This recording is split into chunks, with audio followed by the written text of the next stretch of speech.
गणेशोत्सव अवघ्या 1 महिन्यावर आला असताना पुणे शहराच्या गणेशोत्सवाची ख्याती फक्त राज्यापुरती नव्हेच तर संपूर्ण देशापर्यंत पोहोचलेली आहे। आता isakal.com आहे देशातील नंबर 1 ची मराठी न्यूज वेबसाईट। प्रत्येक अपडेटसाठी isakal.com ला नक्की भेट द्या।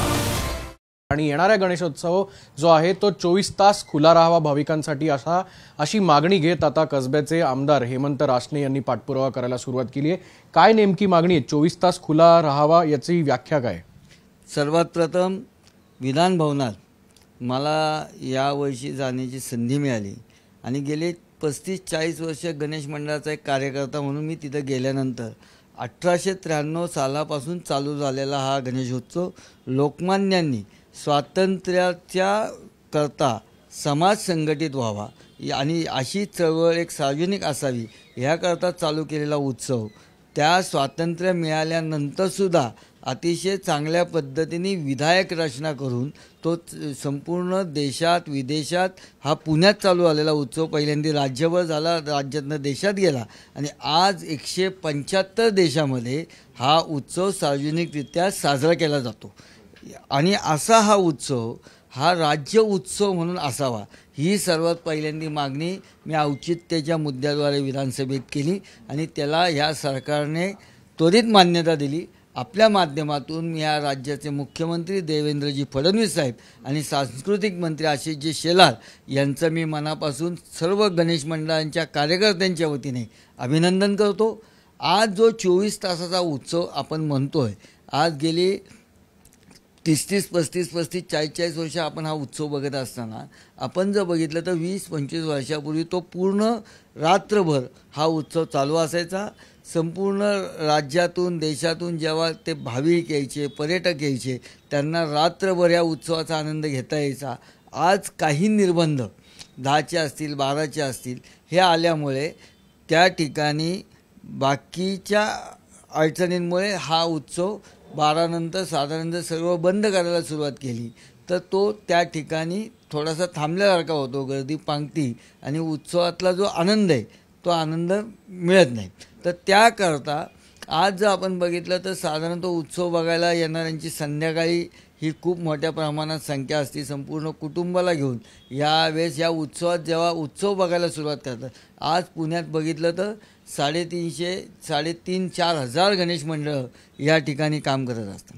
त्यातल्या अनेक मंडळं अतिशय सुंदर अशा विलोभनीय शैक्षणिक, वैज्ञानिक, पौराणिक, जिवंत असे देखावे खूप मेहनतीतनं उभे करत असतात आणि हे सर्व देखावे बघावे ह्या उत्सवाचा आनंद घ्यावा त्यामुळे लाखो कुटुंब या ठिकाणी आलेले असतात आणि त्यांना जर समजा 9-10 वाजता त्यांनी चालू केलं, 12ची वेळ असेल तरी 10-15च्या वरती गणपती मंडळांचं बघता येत नाही। पहिल्यांदा संपूर्ण रात्रभर चालू असायचे आणि त्यावेळेस ह्या सगळ्या उत्सवाचा आनंद त्यांना मनोमुरादपणे घेता यायचा। आमचं ह्याच्यात जे जिवंत देखावे, जे वैज्ञानिक देखावे आहेत, जे पौराणिक देखावे, जे ऐतिहासिक देखावे, ज्याच्यातनं काही शैक्षणिक देखावे असतात, काय आरोग्यासंदर्भातल्या आपल्याला काही टिप्स देणारे देखावे असतात, आरोग्य प्रबोधनाचे देखावे, अशा सगळ्या देखाव्यांना ह्या सगळ्या पद्धतीचा उत्सव तो बघण्याची त्यांना ती संधी प्रत्येक भाविकाला मिळावी।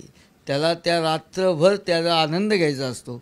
तो आनंद त्याला अतिशय मोकळ्यापणाने, निर्बंधपणे, भयमुक्त पद्धतीने तो घेता यावा ही माझ्यासारख्या कार्यकर्त्याची मागणी। आणि हे करत असताना त्यातल्या ज्या चुकीच्या गोष्टी आहेत त्याचं काय आम्ही समर्थन करणार नाही। ह्या विघ्नहर्त्याच्या उत्सवात कोण विघ्न आणत असेल, कोण दारू पिऊन त्याच्यात सापडलं तर त्याला त्वरित अटक करा। जो कोणाला छेडछाड करत असेल, असं काही सापडलं, काही चुकीचं गैरवर्तन करत असेल, बेकायदेशीर वर्तन कोणी करत असेल तर त्याच्यावर कारवाई करा। त्याला कुठल्याही गणेश मंडळाचा कार्यकर्ता समर्थन करणार नाही। परंतु हा उत्सव ज्या पद्धतीचा आनंद देऊ शकतो, जो चौकटीत राहू शकतो, हा उत्सव 24 तास पहिल्यासारखा चालू राहिला पाहिजे अशी माझ्यासारख्या कार्यकर्त्याची मागणी। तुम्ही जसं म्हणताय की पौराणिक, वैज्ञानिक किंवा जे जनजागृतीचे मुद्द्यांवर जे आधारित देखावे आहेत ते सुरू राहावेत, मात्र प्रत्येकच गणेश मंडळ हे करत नाही। अनेक ठिकाणी आपण जर पाहिलं तर डीजेच्या तालावर असणारे कारंजे असतील, लाइटिंग असतील, असे देखावे सुद्धा असतात। मग त्यांना सुद्धा रात्री 12 नंतर परवानगी द्यावी असं म्हणताय? नाही, आता ह्याच्यात तोच मुद्दा आहे की काही डेसिबलची मर्यादा आपण घालून दिली आणि जे खरंच त्याच्यातनं आनंद हा उत्सवाचा मूळ गाभा आनंद मिळण्याचा आहे. डी जे वगैरे किंवा आमची मागणी अशीच आहे की ज्या गणपती देवतेचा आपण उत्सव करतो त्या उत्सवाला गणपतीला सुसंगत अशा पद्धतीची त्या देवाला सुसंगत अशाच पद्धतीची त्या उत्सवाची रचना असली पाहिजे. त्याच्यात जर चुकीचं बिभत्सपणा हे काय आणण्याचा कोणी प्रयत्न करत असेल तर त्याच्यावर निर्बंध असले पाहिजेत. त्यातनंही तो समजा आता एखादे तुम्ही म्हणलं की रोषणाईच्या आधारावरची हे आहे तर त्याला गाण्यांचे कुठली गाणी त्याला समर्पक आहेत अशी गाणी लावण्याचा जास्तीत जास्त प्रयत्न केला पाहिजे. तो भक्तीचा असणारा हा उत्सव, हा शक्तीचा असणारा उत्सव, हा बुद्धिदात्याचा असणारा उत्सव, हा उत्सव लोकांना काहीतरी देण्याकरता आहे, आनंद देण्याकरता आहे, त्याला दिशा देण्याकरता आहे, विधायकता देण्याकरता आहे, त्याच्यातनं समाज उपयुक्त गोष्टी करण्याकरता आहे. म्हणजे आज आपण त्याच विषयावर आढळलो आहे. आपण हे का बघत नाही, दगडूशेठ गणपतीने देवदासींची मुलं दत्तक घेतली, त्यांचं बालसंगोपन केंद्र केलं. अखिल मंडळाच्या गणपती बाप्पाच्या कार्यकर्त्यांनी सर्वसामान्य 50 वर्षापूर्वी 1 रुपया झुणका भाकर ही संकल्पना आणली. येणाऱ्या जाणाऱ्या नागरिकांना पुण्यात ज्यावेळेस ते एकदम हलाखीच्या स्थितीतले असायचे, ज्यांना यावं लागायचं, हमालासारखे होते, कष्टकरी होते, त्यांना 1 रुपयात झुणका भाकर देण्याची व्यवस्था या अखिल मंडळाने केली. अनाथांच्या मुलांकरता अनाथांची ट्रीप अशी मामाच्या गावाला जाऊया असा शिरीष मामा त्याचा मामा झाला.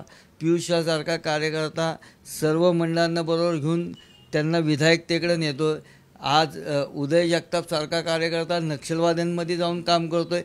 ही जी स्ट्रेंथ ह्या गणपतीची आहे, ही स्ट्रेंथ वाढली पाहिजे, ही ताकद वाढली पाहिजे, हा उत्साह वाढला पाहिजे, हा उत्सव वाढला पाहिजे, ही आमची त्यामागची भावना. तुम्ही जसं म्हणताय उत्सव वाढला पाहिजे. गेल्या काही वर्षांपूर्वी म्हणजे आपण अगदी 2010-15चा काळ जर बघितला तर रात्रभर गणेशोत्सव सुरू असायचा, देखावे चालू असायचे. मात्र त्यानंतर येणारा यंत्रणेवरचा ताण आणि बदलतं गणेशोत्सवाचं स्वरूप याच्यामुळे स्थानिक मुद्दे पण खूप पुढे अधोरेखित पुढे झाले की अनेकांना त्या संदर्भात तक्रारी सुद्धा कराव्या लागल्या. या स्थानिकांच्या मुद्द्यांवर पण तुम्ही पाठपुरावा करण्यापूर्वी निर्णय घेतला होतात का? काही बोलणं झालंय का? नाही, हा जो मी तुम्हाला तेच म्हणलं ना की ह्या उत्सव हा करत असताना सर्वसमावेशक असला पाहिजे, लोकभिमुख असला पाहिजे आणि हा करत असताना 24 तास काय चालू असलं पाहिजे हे पण मी तुम्हाला सांगितलं. त्या डेसिबलची मर्यादा ही पाळली गेली पाहिजे, त्या आवाजाचा कोणाला त्रास होणार नाही ह्याची काळजी घेतली पाहिजे. ह्या सगळ्या गोष्टी जर आपण पाळल्या, त्याला एक चांगली आदर्श आचारसंहिता केली पाहिजे. हे करत असताना कोणालाही त्रास होणार नाही.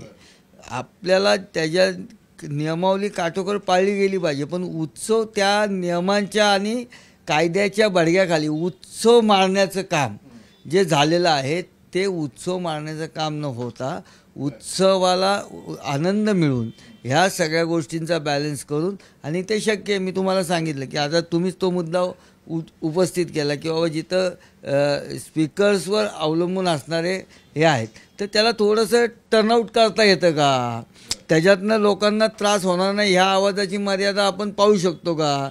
त्याच्यात समजा तर त्या तक्रारी आपण कमी करू शकलो तर उत्सव पूर्ण वेळ करायला काय अडचण आहे. आणि जो प्रशासनावर येणारा ताण आहे, जो ज्यावेळेस मी राज्य महोत्सव घोषित करा त्यावेळेसच मी सांगितलं की या प्रशासनाला अपेक्षित असणारी जादाची कुमक या, कारण पोलिसांवर आपण बघतो ह्या उत्सव, कालसुद्धा अमितेश कुमारजी होते, हा उत्सव ज्यावेळेस नियंत्रित केला जातो तो प्रशासनाच्या माध्यमातून सगळ्यात जास्त ताण हा पोलिसांवर येतो. त्यांच्या ड्युट्या 18-18, 24 तास, 36 तास तसे होतात, पण ह्या काळात त्या जास्त होतात. तर त्यांना एक चांगली कुमक आपण देऊ शकलो, त्यांच्याकरताची व्यवस्था आपण वाढवू शकलो आणि मग जर सुरळीत झालं तर काय अडचण आहे. शेवटचा प्रश्न, गेल्या काही दिवसांपासून गणेश विसर्जनाच्या मिरवणुकीच्या बाबत जेव्हा विषय येतो तेव्हा डीजे मुक्त आणि हा सगळा विषय समोर येताना दिसतोय.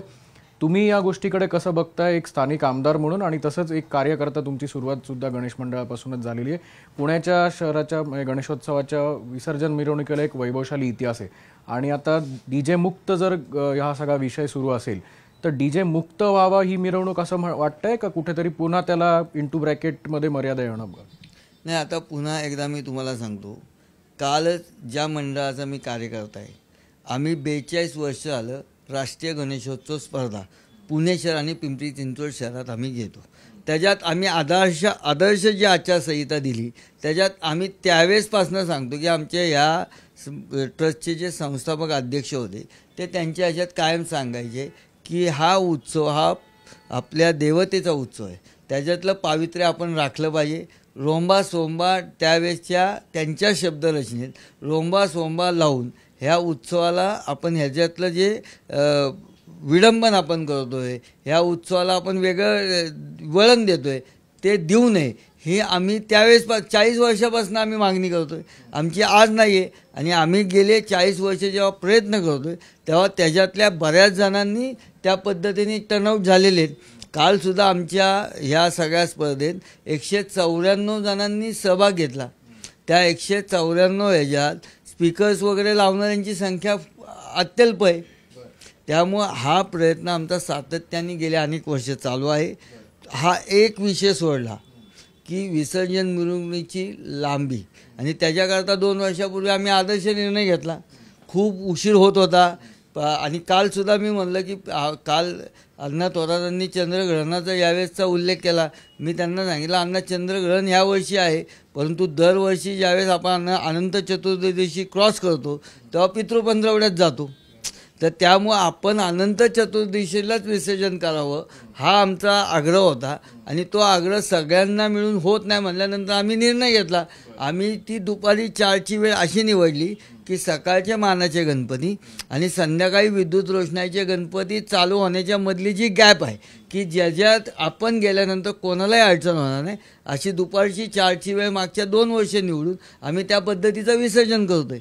त्यामुळं ह्या उत्सवाला सगळ्यांना बरोबर घेऊन जात असताना सगळ्या मंडळांना सगळ्या समाजाला बरोबर घेऊन जाताना समाजाला अभिप्रेत असणारा उत्सव हा करण्याचा आम्ही प्रयत्न केला आणि आज कसबा मतदारसंघाचा आमदार म्हणून सुद्धा आणि ह्या गणेश मंडळाचा प्रथम कार्यकर्ता म्हणून सुद्धा राज्य महोत्सव याला आज घोषित केल्यानंतर त्या उत्सवाच्या माध्यमातून अजून तो समाजभूमिक लोकभूमिक आणि न भूतो न भविष्य ते कसा होईल असा करण्याचा माझा प्रयत्न राहील.